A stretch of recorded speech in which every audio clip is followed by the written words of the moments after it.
तो आज हम बात करते हैं द डाउरी प्रोहिबिशन एक्ट 1961 के बारे में। तो ये एक्ट में लगभग 10 सेक्शन ही हैं और ये बहुत ही छोटा-सा एक्ट है। इसे हम जल्दी से विदा टाइम वेस्ट किए फटाफट रीड करेंगे। ये वन शॉट वीडियो है क्योंकि तो ये एक्ट नंबर 28 है 1961 का। इसकी एनेक्टमेंट डेट है जिसे हम बोलते हैं एसेंट डेट, वो है 20 मई 1961 और एनफोर्समेंट डेट है 1 जुलाई 1961। ओके। सो अगर हम कोई भी एक्ट पढ़ते हैं तो सबसे पहले हमको उसका प्रियम्बल पढ़ना चाहिए क्योंकि प्रियम्बल बताता है कि ये एक्ट किसके रिलेटेड बात कर रहा है या क्या काम है इस एक्ट का। तो इसका प्रियम्बल बोलता है an act to prohibit given or taken of dowry. ठीक है। ये एक्ट रोकता है दहेज देने को और लेने के लिए, दोनों के लिए भी। और ये जो एक्ट है ये जनरल न्यूट्रल एक्ट है। मतलब अगर लड़की दहेज लेती है कि मैं आपसे शादी तभी करूँगी जब आप मुझे फॉर्च्यूनर दोगे या फिर आप मुझे कोई भी वैल्यूएबल सिक्योरिटी दोगे या कोई प्रॉपर्टी दोगे, तो लड़की को भी इसमें पनिशमेंट मिलेगी। और अगर लड़का बोलता है कि मैं आपसे तभी शादी करूँगा जब आप मुझे फॉर्च्यूनर दोगे या फिर प्रॉपर्टी दोगे या फिर वैल्यूएबल सिक्योरिटी दोगे, तो लड़के को भी यहाँ पे पनिशमेंट मिलेगा। ये जेंडर बायस बिल्कुल भी नहीं है। ठीक है? इसका सेक्शन 6 ज़रूर मुझे थोड़ा-सा लगता है कि फीमेल्स को प्रोटेक्शन देता है, पर वैसे ये जनरल इसमें फीमेल और मेल दोनों के लिए ये एक्ट है ना? तो हम बात करते हैं इसकी एनेक्टमेंट। पहले तो हम प्रियम्बल के बारे में बात कर लेते हैं कि इसमें लिखा है कि an act to prohibit given or taken of dowry. ये एक्ट जो है वो रोकता है डाउरी को लेने और देने से। ठीक है। अब आप सेक्शन 1 की बात करेंगे तो इसमें लिखा है शॉर्ट टाइटल एक्सटेंट और कमेंसमेंट से रिलेटेड बात करता है। तो ये this act may be call dowry prohibition act 1961। ये एक्सटेंड करता है होल इंडिया में। ठीक है। 2019 का अमेंडमेंट आपको पता होगा उसके बाद से। और क्लॉज 3 बोलता है it shall be come into force on a such date as the central government, याद रखिएगा यहाँ पे सेंट्रल गवर्नमेंट लिखा है, may by the notification in the official gazette. अगर आप अब ना यहाँ पे एक ही डिफिनीशन है डाउरी से रिलेटेड कि डाउरी क्या है। ठीक है, दहेज क्या है। तो ये एक्ट बोलता है कि dowry means any property valuable security given और agree to be given at the direct और इनडायरेक्ट, ठीक है, by one party to a marriage और to another party to the marriage, by the parents of either of the party to a marriage or by other person either party to the marriage or to any other person at or before। ठीक है। अब इसमें क्या बोल रहा है कि dowry का मतलब है कि प्रॉपर्टी और वैल्यूएबल सिक्योरिटी। ठीक है। मतलब यहाँ पे प्रॉपर्टी मूवेबल प्रॉपर्टी भी हो सकती है और इनमूवेबल प्रॉपर्टी भी हो सकती है। ठीक है। प्रॉपर्टी का यहाँ सिंपल सा मतलब है। वैल्यूएबल सिक्योरिटी से आप समझ सकते हैं जैसे हमारा चेक हो गया, हम चेक दे दिए उन्हें 50,000 का, या फिर हम शेयर्स दे दिए कंपनी के, तो ये वैल्यूएबल सिक्योरिटी होती है। अगर हम प्रॉपर्टी और वैल्यू सिक्योरिटी अगर देते हैं या एग्री करते हैं देने के लिए डायरेक्टली और इनडायरेक्टली एक पक्ष से शादी के दूसरे पक्ष को, ठीक है, या फिर उनके माता पिता को या पार्टी टू मैरिज से यानी लड़का या लड़की को, बाई या फिर किसी अदर पर्सन को, जैसे कि हमने बोल दिया कि चलिए जो फूफा जी हैं वो उनको आप दे देना एक शादी में 1 लाख रुपए, तो ये अदर पर्सन हो जाएंगे। ठीक है। शादी के समय, शादी के पहले, ठीक है, तो ये क्या हो जाएगा, दहेज हो जाएगा अगर हम देते हैं तो। अब इसका एक्सेप्शन भी है यहाँ पे कि क्या नहीं होगा इस डिफिनीशन में इंक्लूड, तो जो डावर है और मेहर है, ठीक है, मुस्लिम पर्सनल लॉ में शरीयत में जो बताया गया है वो बस यहाँ पे इंक्लूड नहीं किया जाएगा। आप एक्सप्लेनेशन देख सकते हैं। सेकंड, इसमें लिखा है कि valuable security has been same meaning as a section 13 of the Indian penal code given. ठीक है ना, इसमें जो वैल्यूएबल सिक्योरिटी की डिफिनीशन आईपीसी में दिया गया है उसको हम समझेंगे। अब आप यहाँ पे आ जाइए सेक्शन 3 में। तो सेक्शन 3 में बोला गया है penalty for given or taken dowry. अगर हम देते हैं दहेज और अगर हम लेते हैं तो हमको दोनों ही स्थिति में हमको पनिशमेंट मिलेगी। तो हम चलिए रीड करते हैं इसे। If any person after the commencement of this act कोई भी व्यक्ति इस एक्ट के कमेंसमेंट के बाद देता है, गिव, टेक और अबेट, किसी को दहेज देता है, किसी से दहेज लेता है, या अबेट, अबेट का मतलब क्या हो रहा है, जैसे यहाँ पे बोल रहे हैं कि अरे मेरा बेटा तो डॉक्टर है तो उसे 30 लाख रुपए मिले हैं दहेज, और आपका भी बेटा आईएएस है तो आपको कम से कम 40 लाख रुपए दहेज तो मिलना ही चाहिए। तो इस तरह आप क्या कर रहे हैं, अबेट कर रहे हैं, किसके लिए, दहेज को लेने के लिए या देने के लिए। देने के लिए भी आप कह सकते हैं कि अरे हम तो अपनी बेटी को 30 लाख रुपए दहेज दिए थे, तुम भी दो, नहीं तो हम लगेंगे कि हम गरीब हैं। तो अगर आप लेने के लिए और देने के लिए अबेट करते हैं, ठीक है, तो इसमें इस सेक्शन के अंदर, सेक्शन 3 के अंदर आपको भी पनिशमेंट मिलेगी।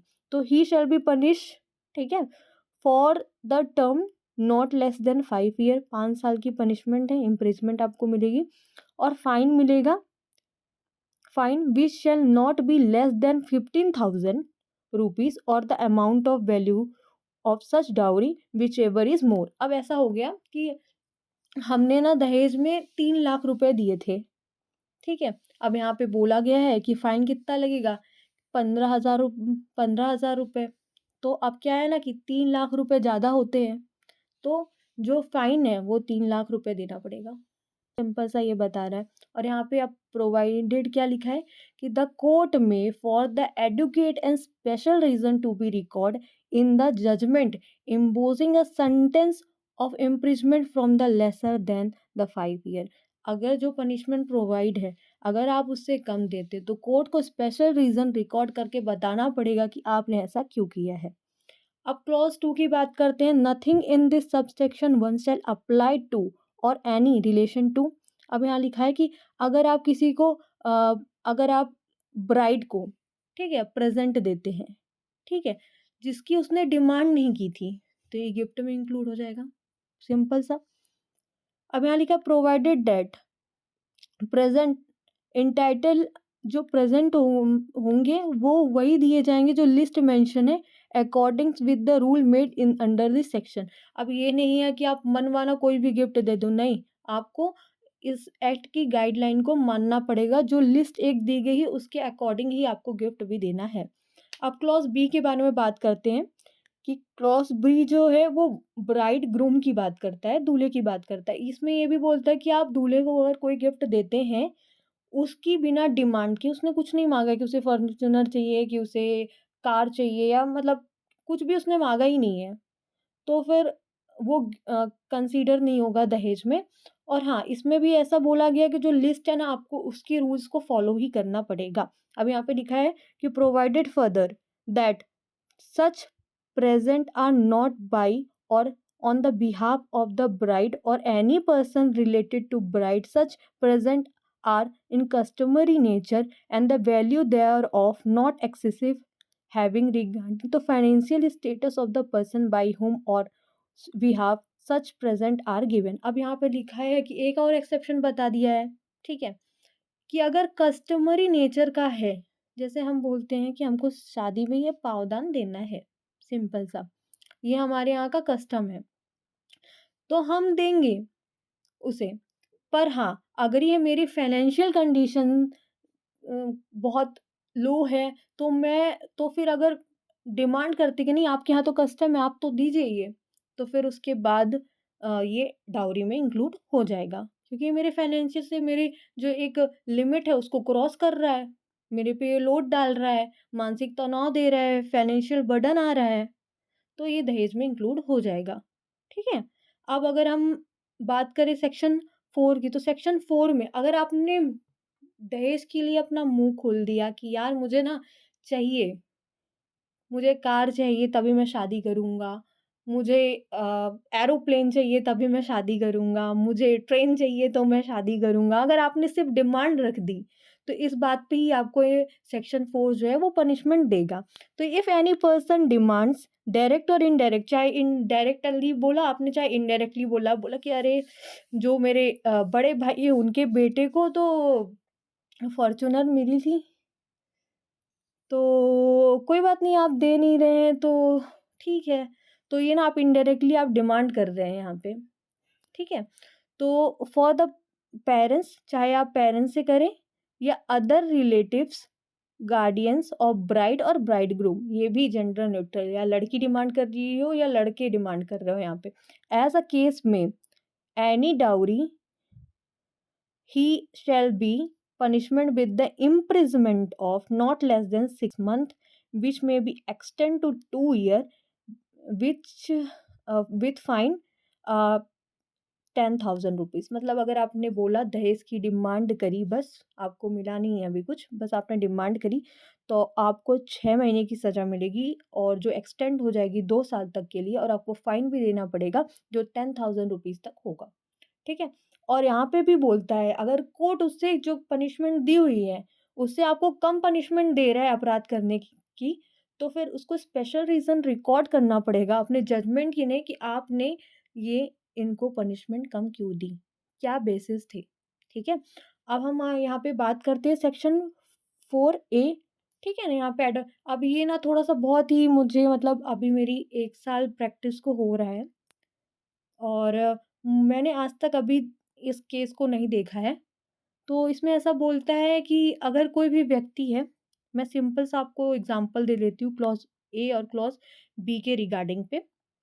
तो क्लॉज़ में ए में ऐसी बात की जा रही है कि कोई व्यक्ति है, वो चाहता है कि उसकी जो लड़की है या उसकी शादी हो, ठीक है? तो वो एक एडवर्टाइज़मेंट निकालता है कि मुझे अब मेरे पास इतनी संपत्ति है, मेरा ये बिज़नेस है, मेरी इतनी प्रॉपर्टी है, और मैं अपने कन्या के लिए एक वर ढूँढ रहा हूँ जिसकी हाइट 6 फीट होनी चाहिए, रंग रंग अच्छा होना चाहिए, मीन्स फेयर होना चाहिए, और पढ़ा लिखा होना चाहिए, सरकारी नौकरी हो। तो अगर इस तरह का एडवर्टाइज़मेंट निकालते हैं अपनी बेटी या बेटे की शादी करने के लिए, तो ये जो है, ये एक ऑफ़ेंस की कैटेगरी में जाएगा। ठीक है? पहला क्लॉज़ आपको यही बोलता है, और दूसरा क्लॉज़ क्या बोलता है?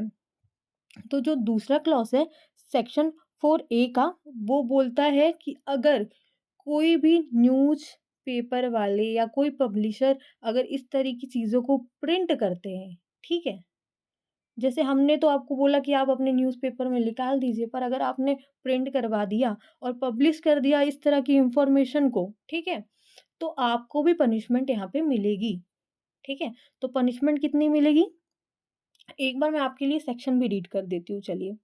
तो यहाँ पे क्लॉज़ 1 क्या बोलता है? Offer through any advertisement in a newspaper, periodically journal और through any other media, any share in his property or of any money or both as a share in any business and other interest as a consideration for किसके लिए? Marriage के लिए, of his son or daughter or any other relative। ठीक है ना? अब यहाँ पे क्या बोल रहा है कि यही बोल रहा है कि एडवर्टाइजमेंट जो न्यूज़पेपर वगैरह में निकालेगा, ताकि जो any share in a property, की हम आपको थोड़ी सी संपत्ति दे देंगे, पैसे दे देंगे, ठीक है, बिजनेस में हिस्सा दे देंगे, कोई इंटरेस्ट और कंसिडरेशन किसके लिए? शादी करने के लिए। तो ये सिंपल सी बात है। अब यहाँ पे प्रिंट और पब्लिश की अगर कोई करता है क्लॉज बी में, उसको पनिशमेंट, तो इन दोनों को क्या पनिशमेंट मिलेगी? He shall be punishment with the imprisonment for the term which shall not be lesser than 6 month. 6 महीने की सजा यहाँ पे भी मिलेगी, but which may be extend to 5 years, 5 साल के लिए हो सकती है, और with the fine which may be extend to 15,000 rupees. ठीक है? और यहाँ पे भी कोर्ट अगर कम पनिशमेंट देती है तो उसको आपको स्पेशल रीजन रिकॉर्ड करना ही पड़ेगा। ठीक है? अब यहाँ पे सेक्शन 5 सिंपल सी बात करती है, agreement for given or taken of dowry to be void. अगर एग्रीमेंट करते हैं हम, ठीक है, डाउरी लेने के लिए और देने के लिए, तो वो वॉइड होगा। ठीक है? तो आप ऐसा नहीं बोल सकते कि यार इन्होंने मुझे बोला था कि मुझे गाड़ी देंगे और अब नहीं देंगे तो हम लोगों की शादी कैंसिल हो जाए। वैसे भी हमारे हिंदूज़ में जो शादी होती है वो कॉन्ट्रैक्ट नहीं होता है। ठीक है? और अगर आप सेक्शन 6 की बात करते हैं, तो ये सेक्शन 6 जैसे मैंने आपको बताया है कि आपको बस इसी सेक्शन को देख के ऐसा लगेगा कि ये जो है ये थोड़ा-सा फीमेल्स को सपोर्ट कर रहा है या उनकी बेनिफिट की बात कर रहा है, इसकी आपको हेडलाइन देख के ही समझ में आ रहा होगा। Dowry to be for the benefit of the wife or in heirs। ठीक है? अब यहाँ क्या बोल रहा है कि any dowry is received by any person other than the woman in the connected with whose marriage it is given the person shall be transfer दो। अगर किसी भी कोई पर्सन है उसको दहेज मिला है तो फिर वो उस लड़की को जे उस महिला को दहेज रिटर्न करेगा। सिंपल सी बात है। जैसे आपकी शादी हुई तो जिस लड़की से आपकी शादी हुई है तो आप अगर आपने दहेज लिया तो आपको उसको वापस करना पड़ेगा। Just simple.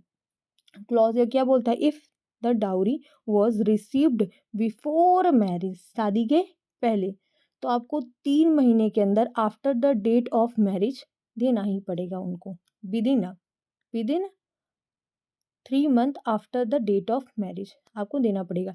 If dowry was receive at the time of or after the marriage, ठीक है, time of or after the marriage अगर आपको मिलता है तो within 3 month after the date of receipt आपको देना पड़ेगा।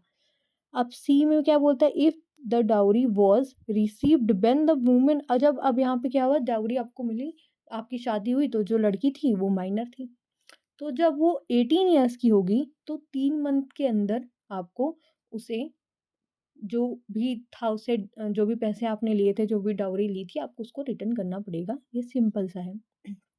ठीक है। अब यहाँ पे यहाँ पे क्या बताया जा रहा है, क्लॉज 2 को हम देखते हैं। तो if any person fails to transfer any property as any required by the subsection 1 within the time limits specified thereof, he shall be punishment with the imprisonment for the term which shall not be less than of 6 month, 6 month की मिलेगी, which may be extend to 2 year, और fine भी लगेगा यहाँ पे, ठीक है, 5,000 विच में बी एक्सटेंड टू 10,000 और बोथ। ठीक है। अब यहाँ पे क्या बोला जा रहा है कि अगर जो आपका सबसेक्शन 1 है, ठीक है, और सबसेक्शन 3 है, ठीक है, अगर आप उसके अकॉर्डिंग क्लॉज 1 का सबसेक्शन 3 है, अगर आप उसके अकॉर्डिंग, ठीक है, प्रॉपर्टी को रिटर्न नहीं करते हैं, ठीक है, जो आपने डाउरी वगैरह ली है, तो आपको 6 महीने से लेके 2 साल तक की सज़ा मिलेगी और आपको फाइन भी लगेगा 5,000 से लेके 10,000 तक, और या फिर दोनों ही हो सकता है। ठीक है।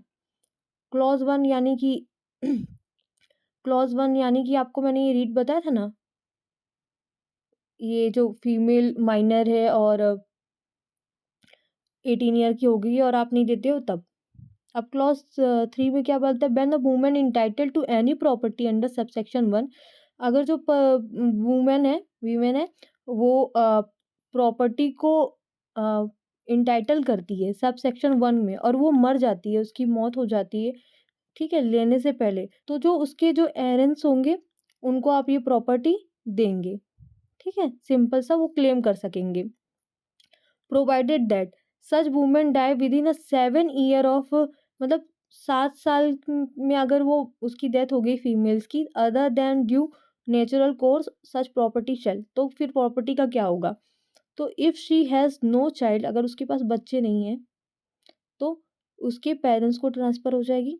इफ़ शी हैज़ चिल्ड्रन, तो उनके बच्चों को हो जाएगी, और अगर बच्चा 18 ईयर्स का नहीं है तो जैसे ही बच्चा 18 ईयर्स का होगा वैसे ही वो प्रॉपर्टी उसको ट्रांसफ़र कर दी जाएगी। अब क्लॉज 3A की बात करते हैं, when any person convicted under subsection 2, अगर कोई भी व्यक्ति को कन्विक्शन हुई है सबसेक्शन 2 के अंदर, ठीक है। अब for the failure of transfer of any property as required by the subsection 1, जो भी उसको प्रॉपर्टी ट्रांसफ़र करनी थी सबसेक्शन 1 के according, and has not before his conviction under the subsection transfer such property to the woman entitled thereto as the case may be, ठीक है, the such property shall be transferred to such woman as the case may be with within such period as may be specified in the order. If such person fail to comply with the uh, direction with in the period और सो specify the amount और equal to, अब यहाँ पे क्या हो रहा है कि अगर आपको बोला गया था कि आपको उसको जो है वो प्रॉपर्टी या जो है उसे ट्रांसफ़र करने पड़ेगा और आपने ट्रांसफ़र नहीं किया, तो जो कोर्ट है वो आपको ऑर्डर कर सकती है कि जो आपकी प्रॉपर्टी से उसको जो महिला है या जो उसके हेयर्स है उन्हें आप ये संपत्ति उस अमाउंट की आपकी प्रॉपर्टी से लेके उसे दिया जाए। सिंपल सा ये बोलता है। ठीक है? Section clause 3A। ठीक है? अब यहाँ पे 4 में क्या बोल रहा है? Nothing contained in the section shall be effect the provision of 3 और 4। ठीक है? अब यहाँ पे आप बात करेंगे अगर सेक्शन 7 की, cognizance of offence. Nothing anything contained in the code of criminal procedure, यहाँ पे लिखा है no court inferior to the metropolitan magistrate और judicial magistrate of first class. अब यहाँ कॉग्निजेंस कौन लेगा? कॉग्निजेंस ऑफ ऑफेंस माफ करिएगा, 7 में बात कर रहा है, तो इसमें कौन कौन लेगा? तो मेट्रोपोलियन मजिस्ट्रेट और मजिस्ट्रेट ऑफ फर्स्ट क्लास ही इसका कॉग्निजेंस ले सकते हैं। अब इसमें कौन कौन से क्या क्या आएगा? तो ये जो है वो कॉग्निजेंस ले सकते हैं। तो आप क्लॉज बी में पढ़िएगा, मैं आपको बताती हूँ। इट ऑन ओन नॉलेज और police report of a fact. ठीक है? या तो उन्हें खुद इंफॉर्मेशन मिल जाती है, या तो पुलिस रिपोर्ट के आधार पे वो कॉग्निजेंस लेंगे, या complaint by the aggrieved person, या फिर जो एग्रीव्ड पर्सन है यानी जो पीड़ित है वो अगर कंप्लेन करेगी तो, या फिर उसके पेरेंट्स करेंगे या उसके रिलेटिव करेंगे। ठीक है? या तो by any recognised welfare institution और ऑर्गेनाइजेशन, या तो कोई रिकॉग्नाइज्ड वेलफेयर इंस्टीट्यूशन और ऑर्गेनाइजेशन अगर करेगा तो ही कॉग्निजेंस लेंगे। कौन कौन लेगा? Metropolitan magistrate, judicial magistrate first class, ये दो ही ले सकते हैं। अब सी में क्या बोल रहा है? It shall be the lawful for the metropolitan magistrate और judicial magistrate of first class to pass any sentence authorised by the act on any person convicted in. इस एक्ट के उनको पावर है कि उस एक्ट के अकॉर्डिंग सेंटेंस दे सकते हैं। ठीक है? अब एक्सप्लेनेशन क्या बताया जाए? For the purpose of section recognise welfare institution और organisation means a social welfare institution और organisation in this behalf by the state. और ये जो इंस्टीट्यूशन है वो स्टेट गवर्नमेंट और सेंट्रल गवर्नमेंट बनाएगी। और जो ये नथिंग, ये क्लॉज 2 बोलता है नथिंग चैप्टर ये 36 of the code of criminal procedure shall be apply to any offence punishment under this act. ये लिमिटेशन के बारे में बात करता है। आप एक बार इसको रीड कर लेना, शॉर्ट वीडियो है तो मैं आपको बता नहीं रही हूँ। ठीक है? अगर आप सेक्शन 3 की बात करते हैं तो नथिंग इन क्लॉज 3 की बात करते हैं तो nothing anything contain in any law for the time being force in the sentence made by the person aggrieved by the offence shall be not subject to the prosecution. अभी ऐसा बोल रहा है, देखिए अगर अभी तक आपने देख रहे थे आप कि दोनों को पनिशमेंट मिल रही, जो दहेज लेता है और जो देता है उस दोनों को। तो अब यहाँ पे क्या हो रहा है क्लॉज 3 में? सेक्शन 7 के क्लॉज 3 में प्रोटेक्शन प्रोवाइड की गई है। मान लीजिए कोई लड़की है जिसकी शादी होने वाली है, मंडप सज गया है और बाराती आ चुके हैं। अब यहाँ पे दूल्हे साहब जो हैं वो डिमांड करते हैं कि मुझे अब कार चाहिए, नहीं तो मैं ये शादी नहीं करूँगा। तो अब मरता क्या ना करता, अब समाज के सामने अपनी इज्जत बचानी है, बेटी की जो हाथ में मेहंदी लगी है उसको बचाना है, सम्मान बचाना है, तो उन्होंने दहेज दे दिया। अब जब उन्होंने दे दिया, उसकी डिमांड पूरी कर दी, तो अब वो अपराध नहीं है। वहीं पे ये सेक्शन 3 इनको अ, एक प्रोटेक्शन प्रोवाइड करता है कि इनके खिलाफ प्रोसिक्यूशन नहीं होगा, ये तो वैसे भी प्रताड़ित हैं। ठीक है? अब यहाँ पे सेक्शन 7 की बात करते हैं हम। तो सेक्शन 7 कॉग्निजेंस कौन लेगा ये बता दिया हमने, क्लॉज 2 बता दिया, 3 बता दिया। अब अगर 7 की बात करते हैं तो कॉग्निजेबल ऑफेंस। अब यहाँ पे सिंपल सी बात करते हैं कि सेक्शन 8 की बात करते हैं, माफ़ करिएगा।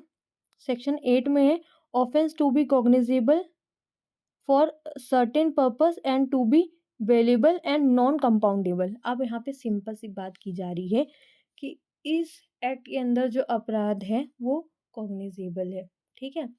जो पुलिस है वो विदाउट वारंट अरेस्ट कर सकती है और इन्वेस्टिगेशन कर सकती है। ठीक है? इसमें बेल नहीं मिलेगी, बेल राइट नहीं है, जो आपको कॉन्स्टिट्यूशन में आपने पढ़ा होगा, बीएनएस आपको बताता है, नहीं होगा। और नॉन कंपाउंडेबल है, मतलब आउट ऑफ कोर्ट सेटलमेंट यहाँ पे पॉसिबल नहीं है, जो पहले ही से वो ऐसा कुछ भी यहाँ पे हो नहीं सकता है, सिंपल सा है। तो मैं एक बार रीड कर देती हूँ। The Code of Criminal Procedure shall apply to the offence under this act if they cognizable offence for the purpose of investigation such offence and for the purpose of matter there other than, ठीक है, matter referred to in section 42 of the code and the arrest of the person without warrant or without the order of magistrate. Every offence under this act shall be non bailable और non compoundable, जो कि मैंने आपको बताया था। अब section 8A के बारे में बात करते हैं, burden of proof in a certain cases, ठीक है। अब बर्डन ऑफ प्रूफ किसके पास होगा? आपने देखा होगा कि भारतीय साक्ष्य अधिनियम में कि अगर कोई व्यक्ति है बोलता है कि इसने चोरी की है, तो आपको प्रूव करना पड़ेगा कि इसने चोरी कैसे की है, कौन देखा है, क्या सामान गायब है, तो बर्डन ऑफ प्रूफ आपके ऊपर है। आपने अगर किसी पे आप लगा रहे हो कि ये दोषी है, तो आपको बताना पड़ेगा कि कैसे दोषी है। अब यहाँ पे क्या होता है आप देखें, तो सेक्शन 8 में ए में क्या है, burden of proof of certain offence when any person is prosecuted, जब कोई व्यक्ति प्रोसिक्यूट फॉर टेकन और अवेटिंग या taken of any dowry under section 3, the demanding of dowry under section 4, the burden of proving that he had not committed an offence under this section shall be lie on him. आपके ऊपर अगर मैंने बोला है कि आपने दहेज लिया है, तो आप ही प्रूफ करेंगे कि आपने कैसे नहीं लिया है। सिंपल सी बात करता है। अब यहाँ पे सेक्शन 8B से रिलेटेड हम बात करते हैं, तो यहाँ पे क्या लिखा है, डाउरी प्रोहिबिशन ऑफिसर से रिलेटेड बात करते हैं। तो इसका अपॉइंटमेंट सेंट्रल गवर्नमेंट करेगा, ठीक है, जैसा वो चाहेगा, ठीक है, जिस एरिया में चाहेगा, और वो एरिया में रहकर उसकी जुरिडिक्शन के अंदर रहकर उनको अपनी पावर जो फंक्शन है उनको परफॉर्म करना पड़ेगा। सिंपल सा क्लॉज 1 बात करता है। क्लॉज 2 में क्या बात करता है, यहाँ लिखा है every dowry provision officer exercise of performing the following power of function. क्या क्या पावर होंगी उनको और क्या क्या फंक्शन होंगे, चलिए बात करते हैं। तो क्लॉज ए में बात करें, to see that the provision of this act is comply, जो प्रोविजन इस एक्ट को वो हो रहे हैं कि नहीं हो रहे हैं। और यहाँ पे लिखा है बी में, to prevent as far as possible to take abet और टेकन और डिमांडिंग ऑफ डाउरी, रोकना कि आप ये सारी जो ऑफेंसेस है ये ना हो, ठीक है, पेरीवेंट करना। और to collect such evidence as may be necessary for the prosecution of the person committing an offence under the act, ठीक है। और लिखा है यहाँ पे to perform such additional function, इनको एडिशनल फंक्शन वगैरह जो है वो स्टेट गवर्नमेंट बोलेगी, वो भी इनको करना पड़ेगा अपने दायरे में रह के, सिंपल सी बात। अब क्लॉज 3 में क्या बोल रहे हैं, यहाँ पे बोल रहे हैं स्टेट गवर्नमेंट में by the notification in the official gazette, ठीक है, confer such a power of a police officer as may be specified in the notification of the dowry prohibition officer who shall exercise such power subject to the such limit or condition as may be specified the rule made in the, अब वो police officer की power दे सकता है, पर उसको अपने दायरे के अंदर जो पावर दी गई है उसको एक्सरसाइज करना है स्पेसिफिक एरिया में, सिंपल। 4 क्या बोलता है, द स्टेट गवर्नमेंट में फॉर द पर्पस ऑफ, ठीक है, असिस्ट करने के लिए, एडवाइस करने के लिए बोर्ड बनाएगा, और उस बोर्ड में 5 मेंबर रहेंगे, जिसमें एटलीस्ट 2 रहेंगी वो फीमेल्स रहेंगी, सिंपल सी बात है। एडवाइजरी बॉडी बनाएगा, सॉरी एडवाइजरी बोर्ड को अपॉइंट करेगा, कौन कर रहा है, स्टेट गवर्नमेंट कर रहा है। किसके लिए कर रहा है, इनको असिस्ट करने के लिए और एडवाइस करने के लिए, सिंपल ईजी, ओके।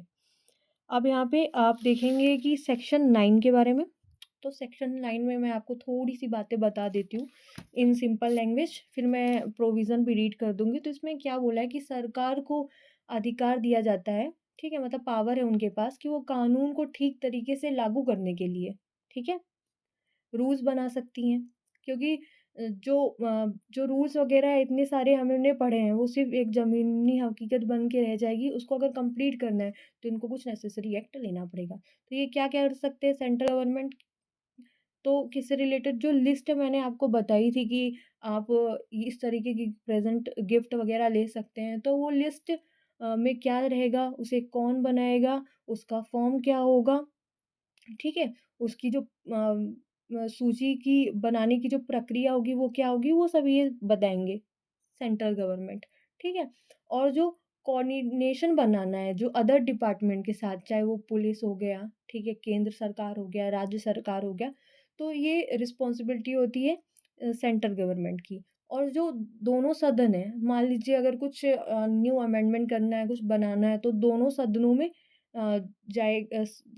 जाएगा और 30 डेज़ के अंदर अगर वो दोनों से उनको मंजूरी मिल जाती है, तो फिर न्यू चीज़ें ऐड ऑन हो जाएगी और अगर नहीं होगा तो पूरा ही जो रहेगा वो ख़त्म हो जाएगा। ठीक है? उसे हटाना पड़ेगा, वो तो इम्प्लीमेंट हो ही नहीं पाएगा, सिंपल सी बात है। तो चलिए मैं एक बार आपको रीड भी करके बता देती हूँ। तो section 9 power to make rules. Central government may by the official notification in official gazette make rule to carry out the purpose of this act. Rule बना सकती है इस एक्ट के पर्पस को कंप्लीट करने के लिए। सिंपल क्लॉज 1 बता रहा है, क्लॉज 2 बता रहा है इन पर्टिकुलर और without the prejudice of general the foregoing power such rules and provided. ठीक है, अब यहाँ लिखा है for the form and manner. ठीक है, फॉर्म बताएगा, मैनर बताएगा, in which the person by whom any list of presents refer to the subsection 2 में जो बोलेगी 3 सेक्शन के अंदर shall be maintain and all other matter connecting therewith. ठीक है, सिंपल सा बात बता रहा है, फॉर्म बता दो, मैनर बता दो, जो आपने लिस्ट बनाई है, ठीक है, प्रेजेंट की, ठीक है, सेक्शन 3 के 2 के अंदर। अब यहाँ लिखा है for the betterment of coordination of policy action with the respect of administration of this act. ठीक है, कोऑर्डिनेशन भी करना है, ठीक है, ताकि बेटर एडमिनिस्ट्रेशन हो जाए।